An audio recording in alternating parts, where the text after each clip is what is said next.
Mheshimiwa Waziri anasisitiza wataalamu wetu wote wawe na nidhamu katika kukusanya mapato pamoja na kutumia fedha za serikali. Nidhamu ya mapato na matumizi ni muhimu sana, tukalizingatia neno nidhamu. Kama mnavyofahamu, mchakato wetu wa kibajeti pamoja na mambo mengine unapita kwenye mpango.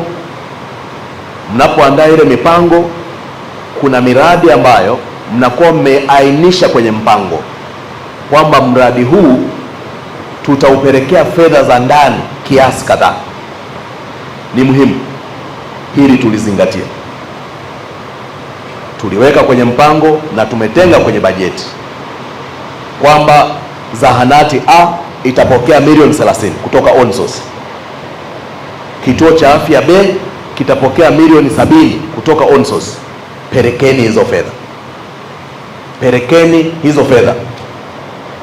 Kinyume na hapo, huo ni uhujumu na ni kuikwamisha serikali, ni kumkwamisha Mheshimiwa Rais. Sisi wasaidizi wa Mheshimiwa Rais Daktari Samia Suluhu Hassan hatutakubali yeyote miongoni mwetu sisi wataalamu amkwamishe Mheshimiwa Rais. Kabla hujamkwamisha Mheshimiwa Rais, utakutana na kwanja na lato. Tupelekeni fedha ili miradi itekelezwe, tukatimize adhima ya Mheshimiwa Rais Daktari Samia Suluhu Hassan ya kupeleka tabasamu kwa Watanzania. Usipopeleka fedha hizi, kama zilitakiwa zikatengeneze shule, maana yake umewanyima haki watoto wa eneo lile kupata elimu. Kama zilitakiwa zikajenge kituo cha afya, wewe mkurugenzi, wewe afisa masuhuri haupeleki, maana yake unawanyima haki Watanzania wale wa eneo lile kupata huduma za kiafya. Jambo hili halikubaliki. Tupelekeni fedha za mapato ya ndani kwa kadri tulivyopanga kwenye mipango yetu na kwenye bajeti zetu. Hili liendane sambamba na ulipaji wa madeni. Halmashauri moja kama imetenga kutoka on source kulipa madeni ya watumishi, madeni ya wazabuni, lipeni hayo madeni. Usipomlipa mzabuni ambaye amekwisha kupa huduma, hilo lina implication kubwa sana kwenye familia ya mzabuni. Unamfanya anaishi kwa stress, kwa sababu yeye amekopa benki, analipa za kulipa, amekupa huduma, halafu yeye haumlipi hela yake. Unamkwamisha Mtanzania mwenzako. Hilo halikubaliki. Halafu wewe deni lake wala huji kumlipa kwa riba, unamrudisha hata ile principal sum, na umemkalisha miaka yote, na ulitenga kwenye bajeti kwamba ulipe. Tulipeni madeni, tulipeni madeni.